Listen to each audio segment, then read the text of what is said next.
Hello friends, मेरा नाम है मुस्कान और आज मैं आप लोग के लिए लाई हूँ इंग्लिश। और ये इंग्लिश में मैं आज जो करवाने वाली हूँ एरर से रिलेटेड क्वेश्चंस करवाने वाली हूँ। इसमें मैं आज कुछ क्वेश्चन करवाऊंगी और जितने भी क्वेश्चन होंगे सारे ही एरर से रिलेटेड होंगे। आई होप आप लोग को बेसिक ग्रामर पता होगा कि कैसे हम लोग एरर फाइंड करते हैं, ग्रामर का क्या क्या रूल होता है आपको पता होगा। बट फिर भी हम इसमें जो भी क्वेश्चन में जो भी ग्रामर का रूल लगेगा वो सारा मैं आपको बताते जाऊँगी लाइन वाइज। आप लोग उसको ध्यान रखिएगा ताकि अगली बार जब एग्ज़ाम में एरर आए तो आप लोग उस क्वेश्चन को सही कर पाएँ, ठीक है। और ये जो जितने भी क्वेश्चन है सारे प्रीवियस ईयर के क्वेश्चन आप लोग को दिख भी रहा होगा। सारा क्या है, CHSL का है, ये मॉर्निंग शिफ्ट का है, मॉर्निंग है, इवनिंग है। इस तरीके सारे क्वेश्चन जो है प्रीवियस ईयर यानी कि सारे क्वेश्चन जो है पिछले साल मतलब प्रीवियस ईयर में पूछे गए हैं। तो आप लोग इसको ध्यान से देखिए क्योंकि SSC में क्या होता है ना कि कभी कभी क्वेश्चन रिपीट होते हैं, कभी कभी क्या मतलब अक्सर ही देखा जाता है कि क्वेश्चन रिपीट होते हैं। और ग्रामर से रिलेटेड तो ज़रूरी रिपीट होता है क्योंकि ग्रामर में क्या है, रूल क्या है, फिक्स है। और उसी फिक्स रूल से क्या होता है, क्वेश्चन एग्जाम में पूछे जाते हैं। तो आप लोग उसको ध्यान रखिएगा। भले ही क्वेश्चन थोड़ा अलग हो पर जो कॉन्सेप्ट है ग्रामर का वो तो सेम ही लगेगा ना, इसलिए आप लोग ध्यान से देखिएगा। चलिए हम लोग पहला क्वेश्चन स्टार्ट करते हैं। पहला क्वेश्चन क्या है, each member of the team receive a after the match is over. सबसे पहला चीज़ देखते हैं यहाँ पर क्या है, मेंबर है। मेंबर क्या है, सिंगुलर है। तो यहाँ पे जो हम लोग रिसीव नाम का जो वर्ब यूज़ कर रहे हैं, रिसीव नाम का वर्ब किसके लिए यूज़ कर रहे हैं, मेंबर के लिए यूज़ कर रहे हैं। तो यहाँ पे वर्ब क्या होगा, सिंगुलर होगा। तो रिसीव नहीं रिसीव्स होगा। जब भी वर्ब को हम लोग सिंगुलर बनाते हैं तो उसमें क्या करते हैं, SES ऐड कर देते हैं। और जब नाउन को हम लोग को प्लूरल बनाना होता है तब उसमें S या ES हम लोग ऐड करते हैं।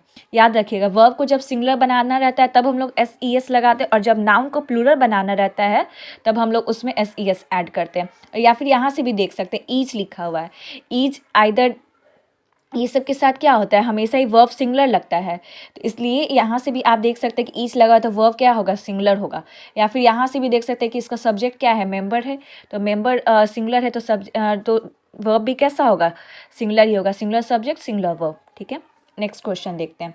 Even though we are quite different from each other in our food preferences, we both love South Indian delicacies. इसमें देखते हैं इसमें क्या बोला गया। यहाँ पर जो यूज़ किया गया है वी यूज़ किया है। वी मतलब क्या, प्लूरल सब्जेक्ट हो गया। अगर प्लूरल सब्जेक्ट है तो वर्ब कैसा लगेगा, प्लूरल लगेगा। और हम अभी बताए हैं आप लोगों को कि जब भी हम लोग को वर्ब को सिंगुलर बनाना रहता है तब हम लोग SES ऐड करते हैं। बट यहाँ पर ऑलरेडी क्या है, वी यूज़ किया। वी मतलब क्या, प्लूरल वर्ब यूज़ करना है, यानी कि हम लोग को प्लूरल यूज़ करना है। और जब हम लोग को वर्ब को प्लूरल बनाना रहता है तो उसमें से SES को हटा देते हैं। तो लव्स नहीं, यहाँ पर क्या हो जाएगा, लव होगा, ठीक है। नेक्स्ट क्वेश्चन देखते हैं। Rahul Singh very sweet when he is in a good mood.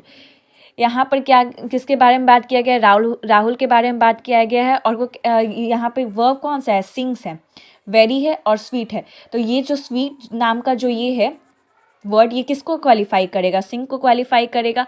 और जब वर्ब को क्वालिफाई करने के लिए क्या यूज़ किया जाता है, एडवर्ब यूज़ किया जाता है। तो वेरी स्वीट नहीं, यहाँ पे स्वीटली यूज़ हो जाएगा। क्यों, जब भी हम लोग LY लगा देते तो वो क्या हो जाता है, एडवर्ब बन जाता है। तो इसलिए यहाँ पर क्या होगा, सिंग्स के लिए यूज़ किया गया है तो स्वीट को, तो यहाँ पे स्वीट नहीं स्वीटली हो जाएगा। स्वीट क्या है, एडजेक्टिव है। बट हम लोग वर्ब को क्वालिफाई करने के लिए क्या यूज़ करते हैं, एडवर्ब यूज़ करते हैं, इसलिए स्वीट नहीं स्वीटली हो जाएगा। एक चीज़ ध्यान रखिएगा, जब एडजेक्टिव में LY लगे तब वो एडवर्ब होता है। बट वहीं पे अगर नाउन में LY लग जाता है ना तो वो एडजेक्टिव हो जाता है। यहाँ पर स्वीट क्या है, एडजेक्टिव है, इसमें LY लगाएंगे तो क्या बन जाएगा, एडवर्ब बन जाएगा, ठीक है। नेक्स्ट देखते हैं। She had resign from the post before he apologized. यहाँ पे देखते हैं हैड लिखा हुआ है। हैड, और जब भी हैव फैमिली होता है ना उसके साथ हमेशा ही V3 फॉर्म लगता है। तो यहाँ पर हैड भी क्या है, हैव फैमिली का ही मेंबर है। तो यानी कि हैड प्लस V3, रिजाइन नहीं रिजाइंड हो जाता। After a long and fun filled the children slept themself peacefully. यहाँ पर जो देमसेल्फ, जो यहाँ पे रिफ्लेक्सिव प्रोनाउन का कोई भी ये यूज़ नहीं है, इसलिए यहाँ पे रिफ्लेक्सिव प्रोनाउन नहीं होना चाहिए, सिंपली स्लेप्ट पीसफुली होना चाहिए, इसलिए यहाँ से ये वाला हटा देंगे।